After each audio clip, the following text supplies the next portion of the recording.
Hello দর্শক, আসসালামু আলাইকুম। ঈদ মোবারক। সবাই কেমন আছো? আশা করি ঈদটা আপনাদের অনেক ভালোই কেটেছে। আলহামদুলিল্লাহ, আমাদেরও অনেক ভালোই গিয়েছে ঈদগুলা। তো ঈদের 2 দিন পরই আমি ভিডিও দিচ্ছি, কারণ একদম সময় পাচ্ছি না। এত কাজ ব্যস্ত ছিলাম আর কি, ভিডিও এডিট করার সময় পাচ্ছি না তার জন্য। তো ঈদের আগের দিন সকাল থেকেই আমি একা যেহেতু সবগুলো বানাতে হয়, তার জন্য সকাল থেকেই আমি স্টার্ট করে নিয়েছি কিছু রান্না বান্না আর কি। তো এখানে আমি চালে সুজি দিয়ে, ময়দা দিয়ে, গুড় দিয়ে, তারপর নারিকেল দিয়ে আমি একটা তেলের পিঠা বানাবো, তারপর পপ বানাবো, সিঙ্গাড়া বানাবো। সবগুলো আমি ভিডিওতে আনবো না, কারণ এত লম্বা হয়ে যায়, তারপরে ভিডিও এডিট করতে করতে আমার একদম মাথাটা নষ্ট হয়ে যায়। তো এখানে আমি সেমাই দিয়ে লাড্ডু বানাচ্ছি। তারপর আমি লাড্ডুগুলো একদম গোল করে করে রেখে দিচ্ছি, কারণ সেট হওয়ার জন্য।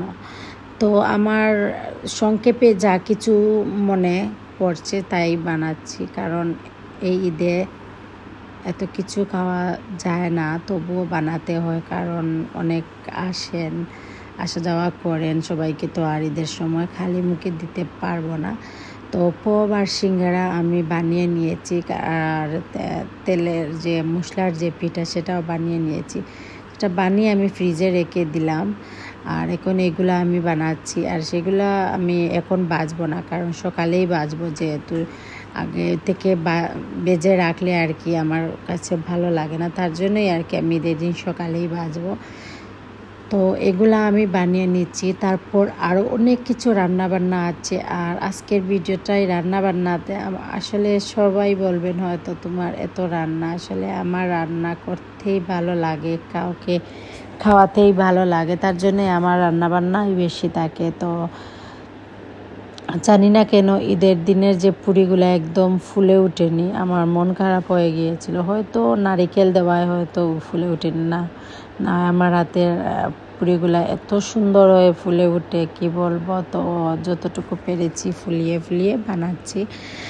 আর এই তো আমার তেলের পিঠাটা বানানো হচ্ছে, আর এদিকে আমি দুধ বসিয়ে দিয়েছি জালে। আমি ক্ষীর বানাবো, তারপর পুডিং বানাবো। সব মিলিয়ে আমি অনেক কিছুই রান্না বান্না আছে, আপনারা দেখতে থাকেন। আর আশা করি আজকের ব্লগ আপনাদের কাছে অনেক বেশি ভালো লাগবে। আর যদি ভালো লাগে প্লিজ ফ্রেন্ড অ্যান্ড ফ্যামিলির সাথে আমার ব্লগগুলা প্লিজ শেয়ার করবেন। আপনাদের এক একটা শেয়ারের মূল্য আমার কাছে অনেক বেশি। আর আপনারা এত ভিউ হন কিন্তু কমেন্ট করেন না, জানি না কেন, আমি কিছুই বুঝতে পারি না। তো প্লিজ আপনারা কমেন্ট করবেন। আপনাদের এক একটা কমেন্ট, এক একটা শেয়ার, এক একটা লাইক আমার কাছে অনেক বেশি। তো আপনারা যেভাবে আমাকে সাপোর্ট করছেন বা করবেন, আরও নেক্সটে আরও বেশি করে করবেন, সেটাই আর কি আপনাদের কাছে চাওয়া। তো আরও এইভাবেই আমাকে সাপোর্ট করতে থাকবেন। তো এখানে আমি একটা করে বানিয়ে নিচ্ছি। এখন আমি ডোনাট বানানোর জন্য রেডি করে এখন ডোনাটটা বানিয়ে নিচ্ছি, কারণ বাচ্চারা ডোনাট না হলে আমার সাথে রাগ করে যে মা তুমি ডোনাট কেন বানাচ্ছ না। তো বাচ্চাদের আবদার আমার পূরণ করতেই হবে। আসলে আমার ভালোই লাগছিল না এইবার ঈদে এত কিছু বানাতে, একদম ভালো লাগছিল না। এই 2-1 ঈদ আমার কাছে খুব বেশি কষ্টদায়ক হচ্ছে, কারণ আমার আব্বার কথা বারবার মনে হচ্ছিল যে গতবার আব্বা কীভাবে কি করেছেন বা না করেছেন, আর এইবার আব্বা যে দুনিয়াতে নেই সেটা ভাবতে আমার অনেক বেশি কান্না পাচ্ছিল। আর মানে কি বলবো আর কি, কিছু বলার নেই। আব্বার কথা যখনই আমাদের মনে পড়ে তখনই আমাদের একদম মনটা খারাপ হয়ে যায়। যাই হোক, আল্লাহ আমার আব্বাকে বেহেশত নসিব করেন। আর সবাই দোয়া করবেন আমার আব্বার জন্য, আর সবাই আমার আব্বার জন্য দোয়া করবেন, আল্লাহ যেন ওনাকে সবসময় আল্লাহ ভালো রাখেন। আর আমার মার জন্য দোয়া করবেন যেন মা সুস্থ থাকেন, নেক হায়াত দেন। যাই হোক, পৃথিবীতে মা বাবা ছাড়া দুনিয়াতে আপন বলতে কিছু নেই। আমি আমার কাছে লাগে, সবার কাছে এটা কিন্তু মা বাবা এমন এক জিনিস, যতক্ষণ বাবা ছিলেন তখন আমরা কিন্তু বুঝতেই পারিনি আমার আব্বা কি জিনিস ছিলেন।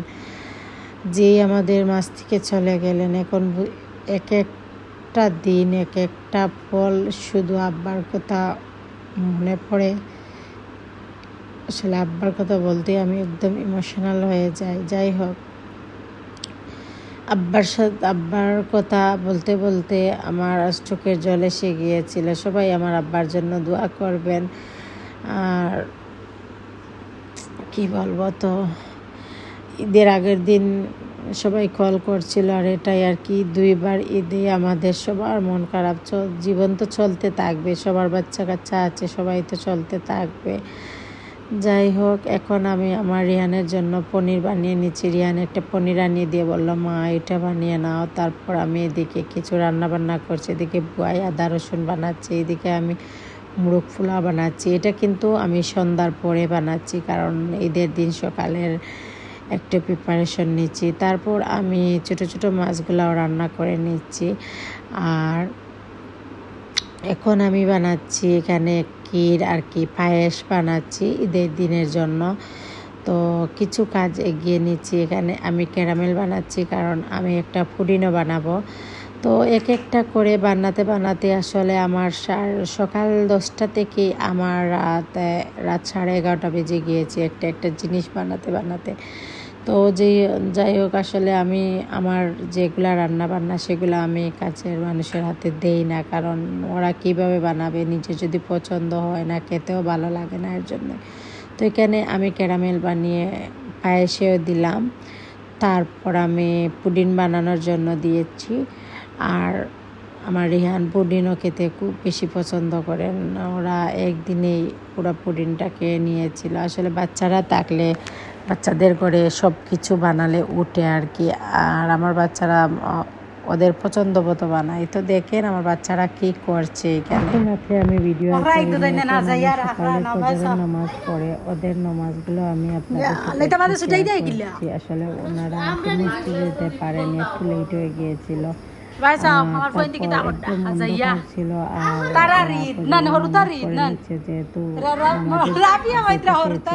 যেতে পারেননি। তারপর আমি আরও একটু রেস্ট নিয়ে এখন আমি সময় বানিয়ে নিচ্ছি। একটু সময় দিয়ে ওনারা নামাজে চলে যাবেন, তার জন্য ঈদের নামাজে চলে যাবেন। আর এবার ঈদের নামাজ দিকে জল থাকার কারণে মসজিদে ঈদের নামাজগুলোই হচ্ছিল সব জায়গাতে। তো আমি এই সময়টা বানিয়ে নিচ্ছি। এই সময়টা অনেক টেস্টি, কি বলবো। তো সবাইকে এখন নামাজে যাচ্ছেন। আর এখান দিয়ে রাফি কি করছে, ঘুমাচ্ছে।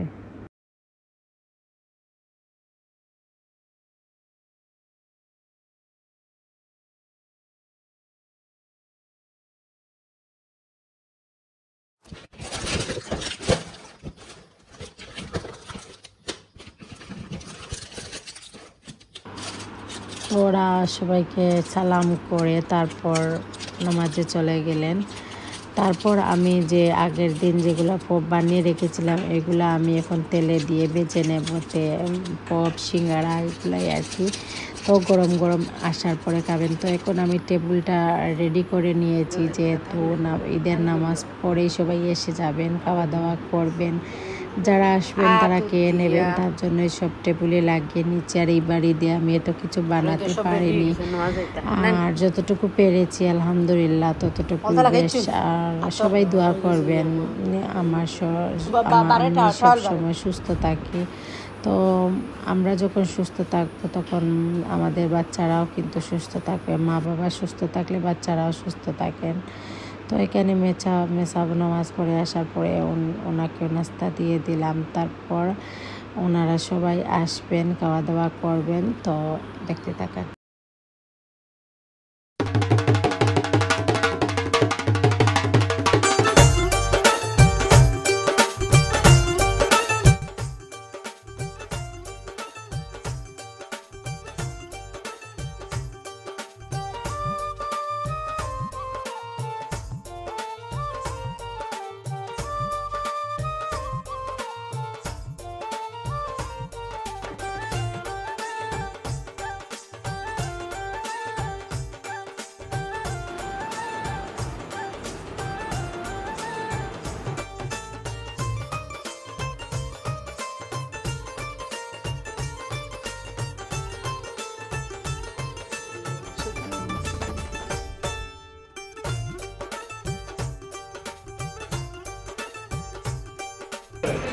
না বা দেন বিয়ালে কেক আনাই আমি আর বানাইছি না এটা গরম লাগছে আমার কইছি কেক খাইলে আইও আম্মু কেক কাটিতে আনি কইলে নো কেক কাটিতে তুমি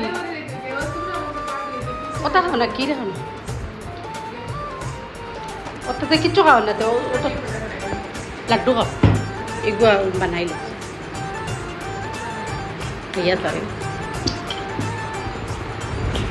এখন তারপর আমরা যখন 1টা বেজে গিয়েছে বাচ্চাদেরকে খাওয়া দাওয়া দিয়েছে সবাই খাওয়া দাওয়া করেছেন কারণ 1টা বেজে গেছে ওনারা নাস্তা করেছেন আর মিডিলে অনেক কাজ করেছি সেগুলো আর কি দেখাবার না ভিডিওতে আনা সম্ভব না তার জন্য আর ভিডিও তো এখন বিকাল 4টা বেজে গিয়েছে ভাবলাম চালের রুটিটা আমি বানিয়ে নিয়ে আমার সবাই খাওয়া দাওয়া করবেন সন্ধ্যার পরে তো এখন আমি একাই আর কি চালের রুটি বেশি না একদম কম 20-25 খান আর কি তো বানিয়ে নিয়েছি আর সবাই খাওয়া দাওয়া করবেন আসলে সবাই যখন খাওয়া দাওয়া করেন তখন বেশি ভালোই লাগে আর আসলে চালের রুটিটা এত কষ্ট বানাতে যতক্ষণ না পর্যন্ত মানে স্মুথলি মাখা না হয় ততক্ষণ পর্যন্ত রুটিটা একদম সফট হয় না ফুলে না এইসব আর কি তো এখন আমরা টেবিলের উপরে খুব ভালোভাবে টেবিলটা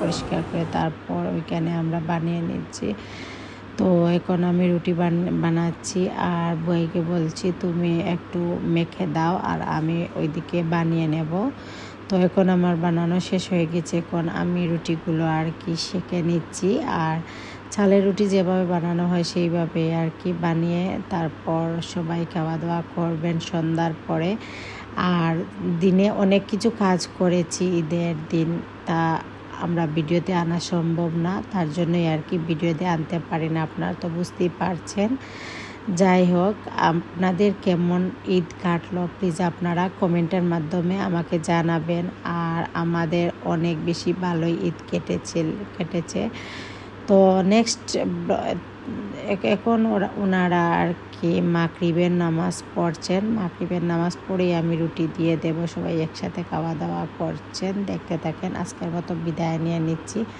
আল্লাহ হাফিজ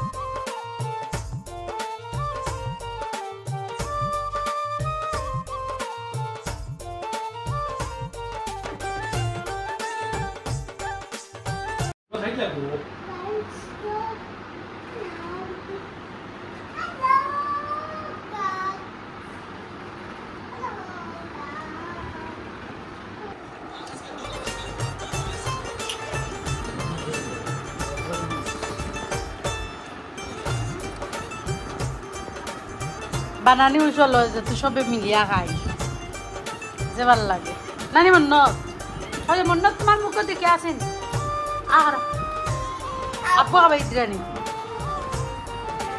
মাশাআল্লাহ সবে খাওয়া ভাল লাগে